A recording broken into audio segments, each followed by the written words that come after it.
প্রিয় শিক্ষার্থীবৃন্দ, তোমাদের জন্য আমি পরবর্তী অঙ্ক নিয়ে হাজির হলাম। তো আশা করি আজকের ভিডিওতে তোমরা যে অঙ্কগুলো শিখবা সেগুলো কি ভালো করে প্র্যাকটিস করবা, কারণ আমাদের এমসিকিউ পর্বে যে অঙ্কগুলো আসবে ম্যাক্সিমাম অঙ্ক কিন্তু এর সাথে সামঞ্জস্যপূর্ণ থাকবে। তো চলো শুরু করি আমাদের আজকের অঙ্কটি। তো আমাদের আজকের অঙ্ক হলো 17 নম্বর অঙ্ক। বলছে কোনো ধারার n সংখ্যক পদের সমষ্টি n × n+1 হলে ধারাটি নির্ণয় করো। তো আমাদের এখানে কি এইটা হলো কি সমষ্টির মান দেয়া আছে, সমষ্টি থেকে আমরা কি করব ধারা নির্ণয় করব। তো আমাদের একটু লিখে ফেলি, দেয়া আছে n সংখ্যক পদের সমষ্টি সমান কত দেয়া আছে বলো তো? দেয়া আছে আমাদের n × n+1। তাহলে আমরা এখানে কি করতে পারি, nটাকে এই n এর সাথে গুণ করতে পারি, কি হচ্ছে n², আবার nটা 1 এর সাথে গুণ, কি হচ্ছে +n। তো n সমান আমরা কি জানি, n সমান 1 2 3 4 ...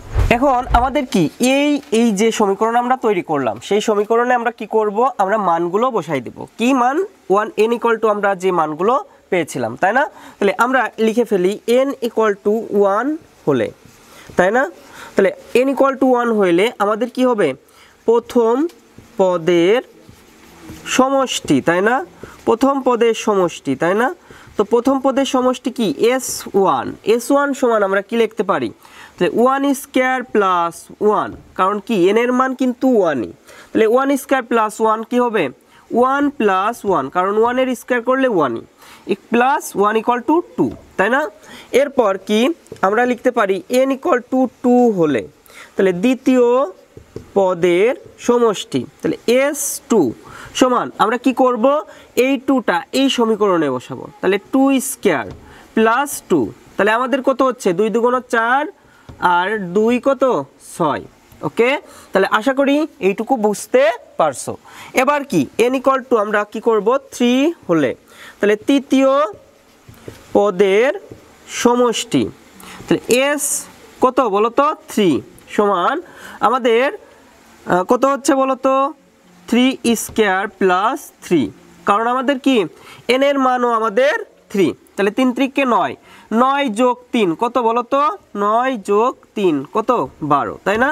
তো আশা করি এইটুকু বুঝতে পারছো। আবার n = 4 হলে আমাদের চতুর্থ পদের সমষ্টি, তাহলে s4 সমান আমরা কি লিখতে পারি বলো তো, s4 সমান আমরা লিখতে পারি আমাদের কি 4² + 4, তাহলে 4 × 4 = 16 + 4 কত 20, তাই না? তো আমরা এইটুকুই করি, এরপর আমরা ... দিয়ে রাখি। আমাদের ... দেওয়ার কারণ কি বলতো, আমাদের এরপরে আরও সংখ্যা আছে, আরও ধারা আছে, তো আমরা 4 পর্যন্তই করে নিলাম। এরপর কি আমাদের ধারাটির প্রথম পদ আমরা নির্ণয় করব। ধারাটির প্রথম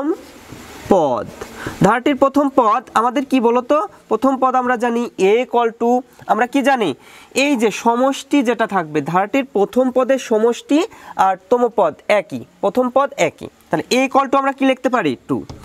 এরপর দ্বিতীয় পদ আমরা কি লিখতে পারি বলো তো, দ্বিতীয় পদ হলো আমাদের কি, আমাদের যে দ্বিতীয় পদ থেকে প্রথম পদ বাদ যাবে, তাহলে s2 - s1, সূত্রটা কি হবে s2 - s1, s2 মানে কি 6 - কত বলো তো 2, তাহলে কত বের হচ্ছে 4। আবার আমরা যদি বলি যে তৃতীয় পদ, তাহলে তৃতীয় পদ সমান আমরা কি লিখতে পারি, s3 থেকে আমরা কি বাদ দেব, আমরা s2 বাদ দেব। ভালো করে একটু খেয়াল করো, s3 থেকে আমরা s2 বাদ দিব, তাহলে আমরা কত থেকে 12 থেকে 6 বাদ দিব, কত হচ্ছে বলো তো 6। এরপর চতুর্থ পদ কি হচ্ছে, s4 থেকে আমরা s3 বাদ দিব, তাহলে 20 - আমরা কত বলো তো 12, তাহলে কত পাচ্ছি 8।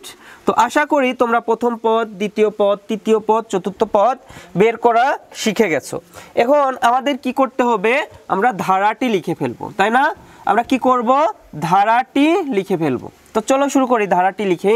অতএব প্রদত্ত ধারাটি তাহলে আমাদের প্রথম আমাদের প্রথম পদ কি ছিল, এ সমান 2 ছিল, তারপর কি যোগ, তারপর কি 4 যোগ কত 6 যোগ কত 8, তো তারপর ডট ডট ডট ডট। তাহলে আমাদের প্রদত্ত ধারাটি কিন্তু আমরা পেয়ে গেছি। আশা করি তোমরা 17 নম্বর অঙ্ক খুব ভালো করে বুঝতে পারছো। প্রিয় শিক্ষার্থী, তো চলে এলাম আমাদের পরবর্তী অঙ্ক 18 নম্বর অঙ্কে। তো আমাদের 18 নম্বর অঙ্কেও কিন্তু সেম অঙ্ক, তাই না? তো এখানেও আমাদের কি ধারাটি নির্ণয় করে 10টি পদের সমষ্টি আমরা নির্ণয় করব। তো চলো শুরু করি আমাদের অঙ্কটি। তো আমরা ফার্স্টে আমরা একটু ধরি n সংখ্যক পদের সমষ্টি আমরা কি পেলাম বলো তো? দেয়া আছে আমাদের n × n + 1, তাই না? তাহলে আমাদের কি হচ্ছে n² + n, তাই না? তো n সমান আমরা কি লিখতে পারি 1 2 3 ডট ডট ডট। তো ব্যাপারটা বুঝতে পারছো। এরপর আমাদের কি হবে বলো তো?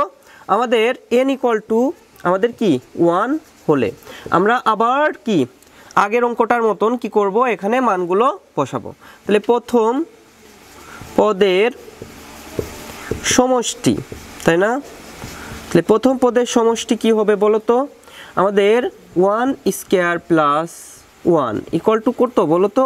1 + 1 = 2। আবার n = 2 হলে দ্বিতীয় পদের সমষ্টি সমান আমরা কি করতে পারি 2² + 2 কত 4 + 2 = 6। আবার n = 3 হলে তাহলে তৃতীয় পদের সমষ্টি সমান 3² + 3 = কত বলো তো 9 + 3 = কত 12, তাই না? তো আমরা একটু ডট ডট ডট ডট দিয়ে রাখি। তারপর কি করব, আমাদের প্রথম পদ, তাই না? প্রথম পদ সমান আমরা কি লিখতে পারি? প্রথম পদ আমরা সমান লিখতে পারি s1 সমান আমরা কত বলো 2। দ্বিতীয় পদ কি লিখতে পারি? দ্বিতীয় পদ আমরা কি করতে পারি s2 থেকে s1 বাদ, তাহলে কি হবে বলো তো? আমাদের s2 কি ছিল বলো তো? s2 ছিল আমাদের 6 মাইনাস কত 2, তাহলে কত বের হচ্ছে 4। আবার তৃতীয় পদ সমান আমরা কি s3 থেকে s2 বাদ, তাহলে কত পাচ্ছি বলো তো? আমাদের 12 - 6 কত 6 ডট ডট ডট। অতএব আমরা কি করব, ধারাটি নির্ণয় করে ফেলি। ধারাটি সমান আমরা কত পাচ্ছি 2 + 4 + 6 প্লাস ডট ডট ডট। এখন আমরা যেহেতু ধারাটি পেয়ে গেলাম, এখন আমাদের এই ধারাটি থেকে আমরা কি প্রথম পদ বের করতে পারবো, তাই না? আমরা কি করতে পারবো, প্রথম পদগুলো বের করতে পারবো। অতএব আমাদের দেখো 4 থেকে 2 বাদ দিলে কি হচ্ছে 2, আবার 6 থেকে 4 বাদ দিলেও 2 পাচ্ছি। তাহলে আমাদের এটা কি একটি সমান্তর ধারা। তাহলে আমরা কি লিখতে পারি সমান্তর ধারার কি বলছে বলো তো? প্রথম পদ a = কত বলো তো 2, সাধারণ অন্তর আমরা কি পাচ্ছি d = 4 - 2 কত 2, তাই না? তাহলে অতএব পদ সংখ্যা আমরা এই যে ধারাটি 10টি পদ বের করছে না, পদ সংখ্যা এটা কি বলা হচ্ছে পদ সংখ্যা সমান 10।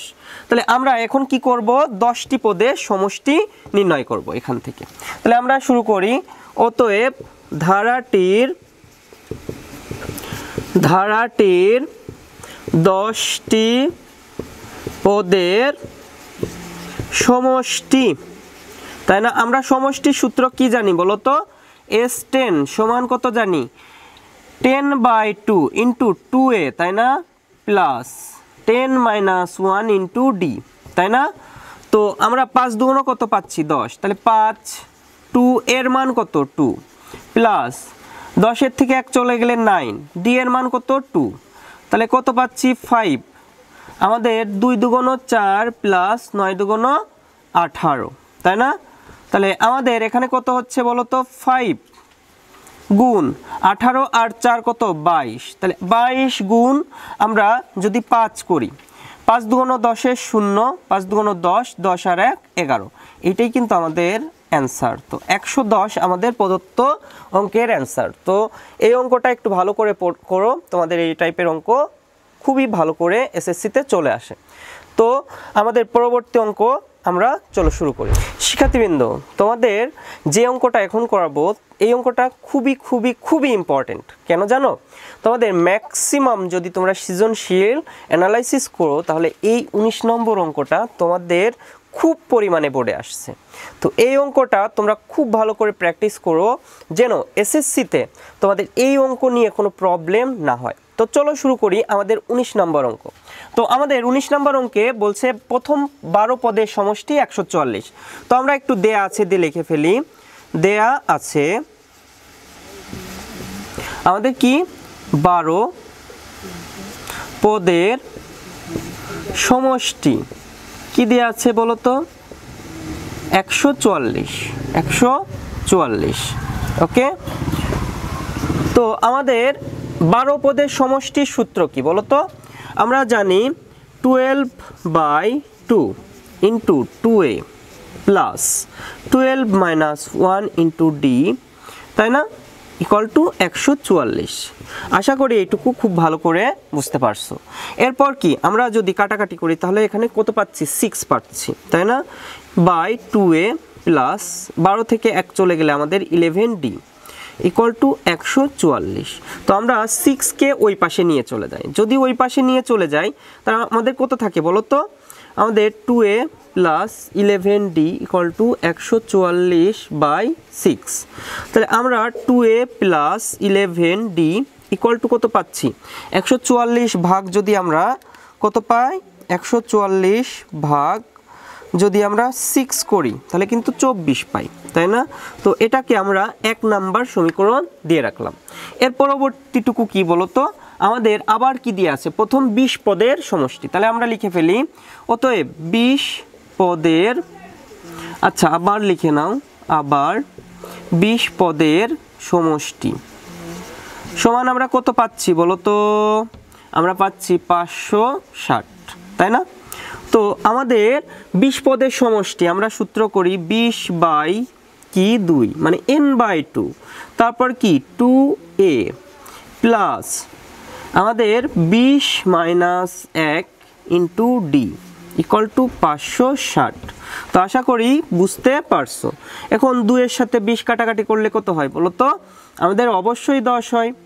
তারপর কি 2a প্লাস 20 থেকে 1 চলে গেলে কত থাকে বলো তো?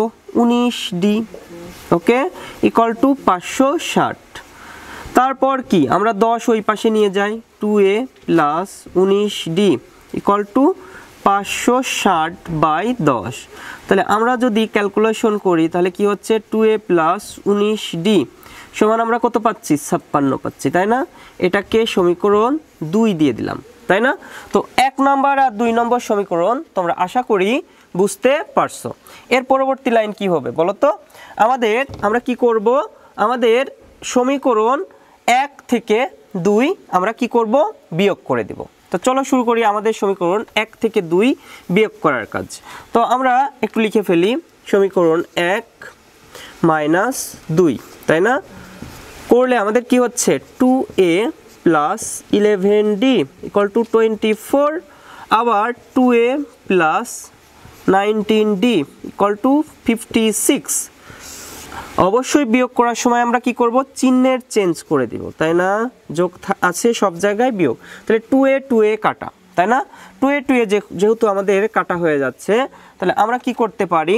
আমরা 19 থেকে 11 বাদ দিতে পারি। তাহলে আমরা কত পাচ্ছি? -8d। আর 56 থেকে যদি আমি 24 বাদ দিই তাহলে আমরা পাচ্ছি -32, ওকে। তাহলে আমরা মাইনাস মাইনাস কি বাদ দিয়ে দিতে পারি। তাহলে 8d সমান আমরা কি লিখতে পারি? 32। এরপর আমরা d ইকুয়াল টু কি 8, যেহেতু এই পাশে গুণ আকারে আছে ওই পাশে নিয়ে গেলে আমাদের কি হচ্ছে? ভাগ, তাই না? তাহলে 8। এখন 4 8টা কত বলো তো? 32। তাহলে আমরা এই 4টা কার মান পেলাম বলো তো? d এর মান পেলাম। এখন আমরা কি করব? 2 নং সমীকরণে আমরা এই d এর মান বসাই দেব। আমরা কি করব? 2 নং সমীকরণে আমরা d এর মান বসাই দেব। তাহলে আমরা লিখে ফেলি যে 2 নং সমীকরণে সমীকরণে ডি এর মান বসিয়ে পাই। ঠিক আছে, আশা করি তোমরা বুঝতে পারছো। ওকে, এখন যখন আমরা 2 নং সমীকরণে ডি এর মান বসাবো, তাহলে 2a + 19d = 56। তোমরা কিন্তু 1 নং সমীকরণে বসাইতে পারো। ঠিক আছে, 1 নং সমীকরণে বসাইলেও আমাদের প্রদত্ত মানটি চলে আসবে। তাহলে আমরা এখানে কি পাচ্ছি, 2a + 19 × 4 = 56। এখন 2a প্লাস 19 গুণ 4 আমরা যদি করে নেই, 19 গুণ 4, তাহলে আমরা কত পাচ্ছি, 76। আমরা কত পাচ্ছি, 76 মাইনাস = 56। এখন আমাদের 2a = আমরা এইটাকে এই পাশে নিয়ে চলে আসলাম, তাহলে 56 মাইনাস আমরা কি পাবো, 76। তাহলে আমরা কি পাচ্ছি, 2a = 76 থেকে আমরা যদি 56 বাদ দেই তাহলে 20 পাচ্ছি। কিন্তু আমাদের বড়টার আগে কি চিহ্ন আছে, মাইনাস, তাই না? তাহলে আমরা a = -20/2 কত পাচ্ছি বলো তো? এর মান আমরা কিন্তু কত পাচ্ছি, -10 পাচ্ছি। তো আশা করি তোমরা a আর d এর মান বের করতে পারছো। এখন আমরা একটু d এর মানটাও লিখে রাখি, d সমান আমরা 4। এখন আমাদের প্রদত্ত কি বলছে, 6 পদের সমষ্টি কত? তাহলে আমরা একটু লিখে ফেলি, আমরা একটু লিখি, আমরা কি লিখবো বলো তো? অতএব 6টি পদের সমষ্টি, তাই না? তাহলে আমরা 6টি পদের সমষ্টি S6 সমান 6/2 ইন্টু কি, 2a প্লাস 6 - 1 ইন্টু d, তাই না? তো আশা করি এইটুকু বুঝতে পারছো। এর পরবর্তীটুকু কি বলো তো? তাহলে 6 এর সাথে আমরা যদি 2 ভাগ করি, 6 ভাগ 2 করি, তাহলে 3 পাচ্ছি। 2 এর মান কত? আমরা এর মান কিন্তু -10 বের করে আনছি, তাই না? আমরা এর মান কত বের করছি, -10 প্লাস 6। আচ্ছা, 6 থেকে 1 চলে গেলে আমরা কত পাচ্ছি বলো তো? 6 থেকে 1 চলে গেলে 5 ইন্টু আমাদের d এর মান কত পাইছিলাম, 4 পাইছিলাম, তাই না? তো 4 বসাই দেই, তাহলে 3 আমাদের ব্র্যাকেট 10 দুগুণ কত, 20 মাইনাস 20 আর প্লাস 4 × 5 = 20, তাই না? তো আমাদের 20 আর 20 কাটা, তাই না? তো যখন কাটা হয়ে যায় তখন এটা কি, 3 × 0, তাহলে 3 এর সাথে 0 গুণ করলে আমাদের কিন্তু 0 অ্যান্সার চলে আসে। তো আশা করি তোমরা 19 নাম্বার অঙ্কটা খুব ভালো করে বুঝতে পারছো। আমাদের কিন্তু 0ই অ্যান্সার। তো যদি ভালো করে বুঝে থাকো তাহলে চ্যানেলটাকে সাবস্ক্রাইব করো এবং কমেন্টে জানাও এই 19 নাম্বার নিয়ে তোমাদের যে সৃজনশীল অঙ্কগুলো কেমন আসছে। ঠিক আছে, তো আজ এ পর্যন্তই। ভালো থাকো, সুস্থ থাকো।